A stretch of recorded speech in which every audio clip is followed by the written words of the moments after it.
ডাঙৰ খবৰ হঠাৎ ইজৰাইল হামাছৰ যুদ্ধই ভয়ংকৰ ৰূপ লোৱা দেখা পোৱা গৈছে আৰু এবাৰ হামাছৰ ঘাটিত ইজনৰ পাছত সিজন ইজৰাইলী পণবন্দী দেখা পোৱা গৈছে আৰু ইজনৰ পাছত সিজন ইজৰাইলী পণবন্দীৰ মৃত্যুৰ খবৰ ইতিমধ্যে লাভ কৰা হৈছে আৰু তাৰ পাছতেই যুদ্ধই ইউ টাৰ্ণ লোৱা পৰিলক্ষিত হৈছে। কি হৈছিল সমগ্ৰ ঘটনা জনোৱাৰ চেষ্টা কৰিম ফুল প্লেট ব্ৰেকিঙৰ সহায়ত। হঠাৎ ইজৰাইল হামাছৰ যুদ্ধই ভয়ংকৰ ৰূপ লৈছে। ৱাৰ আপডেট এই মুহূৰ্তত জনোৱাৰ চেষ্টা কৰিছোঁ। এইবাৰ হামাছৰ সুৰংগত উদ্ধাৰ হৈছে 5 ইজৰাইলী পণবন্দী আৰু সমগ্ৰ ঘটনাৰ ৰূপৰেখা সলনি হৈছে। মৃত অৱস্থাত উদ্ধাৰ কৰা হৈছে আটাইকেইজন পণবন্দীকে। ডাঙৰ খবৰ এই মুহূৰ্তত পুৱাৰ ভাগতে এটা বেয়া খবৰ আহিছে। যুদ্ধৰ মাজতে এবাৰ গোপন সুৰংগত উদ্ধাৰ হৈছে পণবন্দীকেইজন। ইতিমধ্যে IDFৰ তৰফৰ পৰা প্ৰকাশ কৰা হৈছে এই তথ্য। পণবন্দীক উদ্ধাৰৰ ভিডিঅ' জাৰি কৰিছে ইজৰাইলী সেনাই আৰু IDFৰ তৰফৰ পৰা ইজৰাইল ডিফেন্স ফ'ৰ্চৰ তৰফৰ পৰা এই তথ্য জনোৱা হৈছে। 7 অক্টোবৰত হামাছে পণবন্দী কৰিছিল আটাইকেইজনক আৰু এইবাৰ 5জন পণবন্দীৰ মৃত্যুৰ খবৰ পোহৰলৈ আহিছে আৰু হঠাৎ হামাছৰ ইজৰাইলৰ যুদ্ধই ভয়ংকৰ ৰূপ লৈছে। দৃশ্যাংশ এই মুহূৰ্তৰ দৃশ্যাংশ দেখুৱাৰ চেষ্টা কৰিম। 5জনকৈ ইজৰাইলী পণবন্দীয়ে মৃত্যুক আঁকোৱালি ল'বলগীয়া পৰিস্থিতিৰ সৃষ্টি হৈছে আৰু ইয়াৰ দৃশ্যাংশ লক্ষ্য কৰক কিমান ভয়াৱহ পৰিস্থিতিৰ সৃষ্টি হৈছে। কালিৰ দিনটোত যুদ্ধই ভয়াৱহ ৰূপ লৈছিল আৰু আজি পুৱাৰ তথ্য অনুসৰি এবাৰ হামাছে 5জনকৈ ইজৰাইলী পণবন্দীক হত্যা কৰিছে।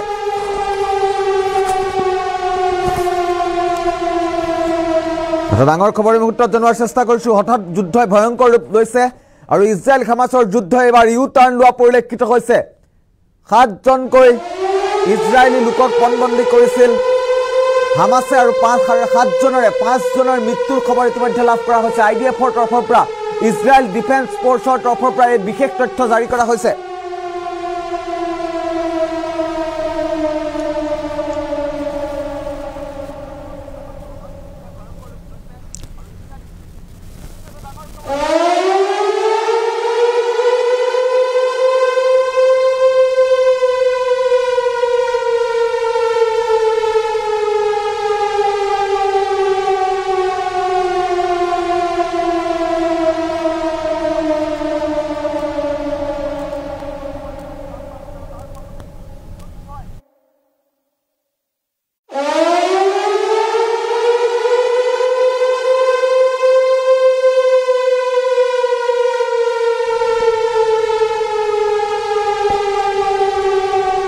আমি ইতিমধ্যে উল্লেখ কৰিছোঁ হঠাৎ ইজৰাইল হামাছৰ যুদ্ধই ভয়ংকৰ ৰূপ লৈছে। দৃশ্যাংশসমূহ লক্ষ্য কৰক। এটা বিশেষ টুইট আছে, আমি সেই টুইটটো যদি সম্ভৱ হয় স্ক্ৰীণত দেখুওৱাৰ চেষ্টা কৰিম।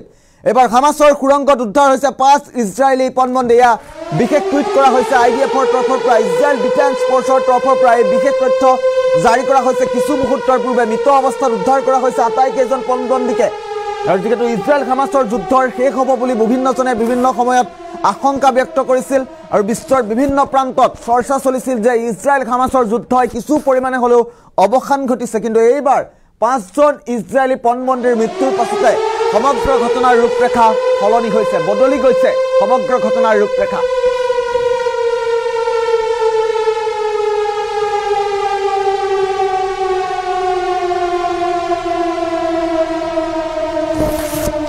ডাঙৰ খবৰ বিগ আপডেট এই মুহূৰ্তত জনোৱাৰ চেষ্টা কৰিছোঁ। যুদ্ধৰ মাজতে গোপন সুৰংগত উদ্ধাৰ হৈছে আটাইকেইজন পণবন্দী।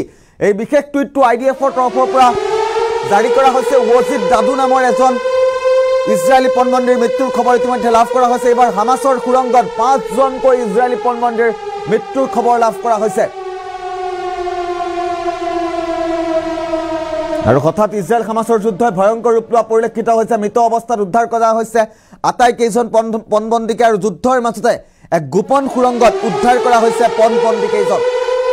যিহেতু 7জন ইজৰাইলী লোকক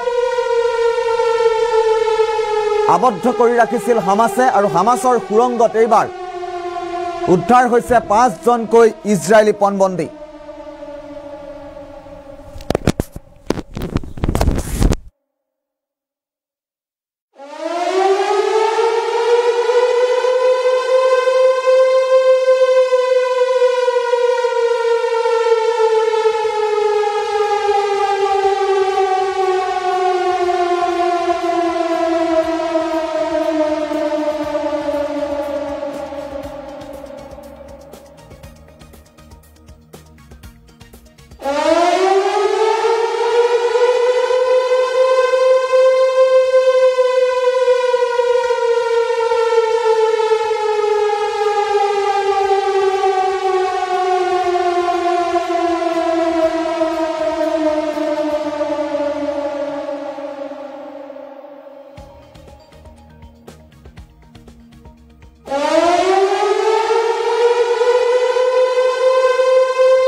ইতিমধ্যে উল্লেখ কৰিছো হঠাৎ ইজৰাইল হামাছৰ যুদ্ধই ভয়ংকৰ ৰূপ লৈছে দৃশ্যাংশক এতিয়া লক্ষ্য কৰক 5জনকৈ পণবন্দীক হত্যা কৰি পেলাইছে এবাৰ হামাছে আৰু হামাছৰ এই আক্ৰমণক লৈ এবাৰ আইডিএফৰ তৰফৰ পৰা 5জন